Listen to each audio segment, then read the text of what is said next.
Heading into the elimination challenge, I'm definitely nervous because I know I just can't mess up anything. It's time to put your game face on for the next elimination challenge. It's gonna be tough. It's gonna be stressful, but it's also gonna be fun. And what's more fun than Oh my God. a great big wheel of tropical fruits? Interesting. I feel like this wheel is awfully colorful for an elimination challenge. This wheel is full of delicious and versatile fruit, some of which will be new to you. But whether you know it or not, you'll have to find a way to make a spectacular dish.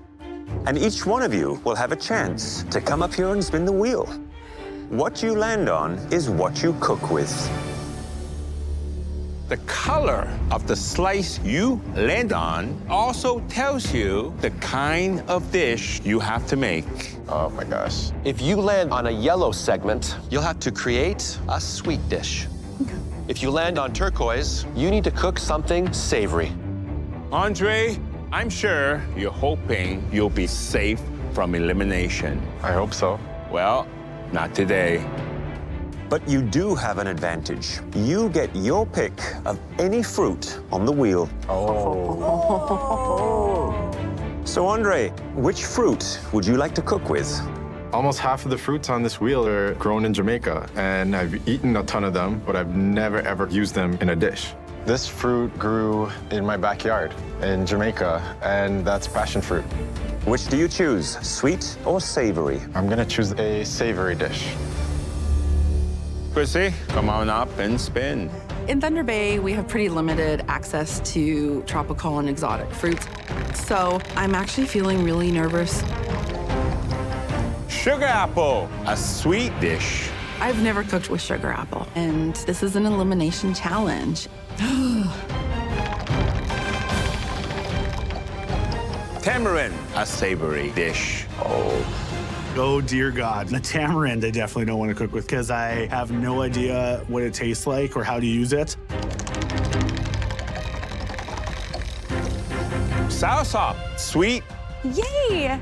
I really have no idea why I'm excited about the soursop. I've never even cut into one.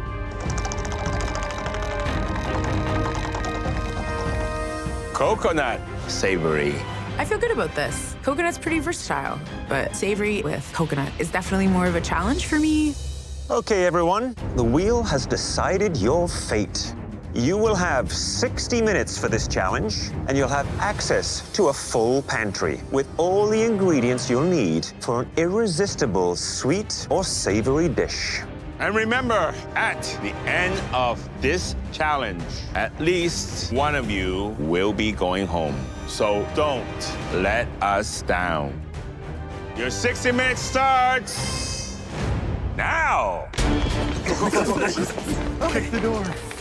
Oh, hey-oh. Where are my passion fruits? All there. I'm taking this whole damn thing. Do you have corn tortillas in here somewhere? So gone. I'm just trying to grab literally everything that goes with coconut. What did I get again? Soursop. I'm literally gonna grab a million of these. I've never cooked with soursop. I've never seen a soursop in a grocery store. I've never cut into a soursop. So I'm literally grabbing everything I can that I think would go with soursop. What am I gonna do with this thing? What else, what else, what else, what else, what else, what else? I got a big bowl of lobster. All right. Holy crap. All right. It's difficult to work with tropical fruit like this because it's all about finding that right balance, and it's not overpowering or underusing those interesting, wonderful flavors. Woohoo! They're gonna have to taste their way through this challenge and really understand what the flavor profiles are of these tropical fruits in order to completely decode them and figure them out. Okay, come on, come on, come on, come on, come on. Some of these tropical fruit, they're not easy to use, such as soursop and sugar apple. They have tons and tons of seeds. The first thing you gotta do is remove those seeds to harvest the flesh. Oh, God, this is gonna take me forever. There we go. So I chose the passion fruit. I know passion fruit and I understand the flavors of it, so I'm pretty confident. I would love to work with passion fruit. I love the sourness, the sweetness, all those different flavors coming together. But you have to be careful because it's very, very acidic, so it could be overpowering. So today I am making a scallop fritter with some seared scallop and sweet and spicy passion fruit glaze and a nice passion fruit vinaigrette to go with the salad. My Auntie Joan gave me a nice jolt of motivation, so I gotta stay in here as long as I can for her. Okay, lots of passion fruit in here. There we go. To me, a coconut has flavors of sweet milkiness and that slightly nutty flavor of the flesh. You can use coconut in a savory application like a coconut curry. It is actually the basis of many curries in Thailand. This is top 5, so I want to give the judges something special. I'm making a coconut and shellfish curry en papillote. En papillote is kind of a classic French technique where you wrap fish in parchment and then bake it in the oven. I've never cooked en papillote before, but I've read that recipe 1 million times, so it'll be fine.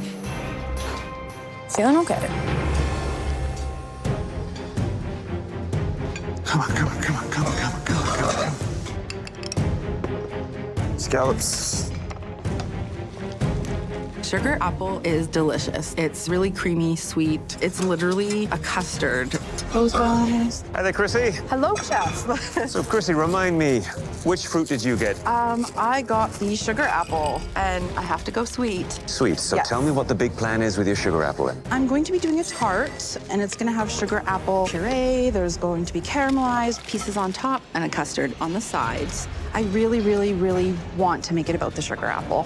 So do you think this is a good opportunity for you to show off your baking skills? I do. I haven't done a whole lot of baking for you yet, and I do both. I bake as well as savory, so So this may allow you to stand head and shoulders above the crowd. Who knows? I am hoping, yes. Chrissy, from a strategic standpoint, Yes. who would you like to see go home? You know, I know Jennifer and Andre are my biggest competition, and unfortunately, in order for me to get my dream, they have to go home. Well, this sounds like a very exciting dish. I look forward to trying it. Enjoy. Thank you. Thanks, Chrissy. Okay.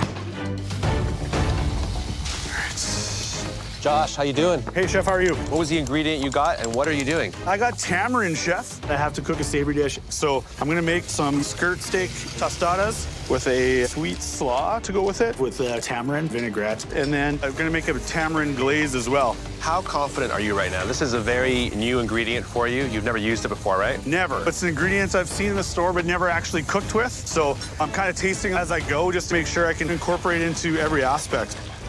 You taste this, though? I haven't yet, no, chef. You should taste that. Chef, thank you, chef. I taste the tamarind, and it's completely different, and it's changed on me. Boiling it down made it turn from really sweet to sour. Oh, no, no, no, no, no. Let's get this going. Right into the blender as you go. All I know about a soursop is that it's like kind of like creamy, kind of like yogurty, and I know it's a bit tart, so I'm gonna make a puree out of it. Chanel, Hi, chef. what did you get? I got soursop. Are you happy you have to go sweet today? I don't typically eat a lot of dessert. I just like am not a sweets person. So no, I'm not as happy as I could be. What are you making? I'm making soursop puree crepes, and I'm gonna do like a ton of different toppings with them. So I'm doing a mascarpone limoncello cream, a smoked apple caramel, and a roasted jackfruit and cinnamon almond. You have 2 big baskets I there do, yeah. full of fruits and nuts with chocolate. I see you got maple syrup. The soursop has to be present. Very Yes. delicate flavor. You worried that it would be overpowered. I don't think you'll miss the soursop, chef. I hope. All right, good luck. Thank you. Gotta start hustling. 30 minutes. You only have 30 minutes left. No. I need to be tasting everything before it goes in the oven, because once this goes in the oven, game over. There's no more seasoning, there's no more adjusting things, so that makes me feel a little nervous. Papillote is a very tricky thing to pull off because it's blind cooking. You don't know what's happening inside of that little parchment paper. Okay. I am sweating. Ooh, that's dry.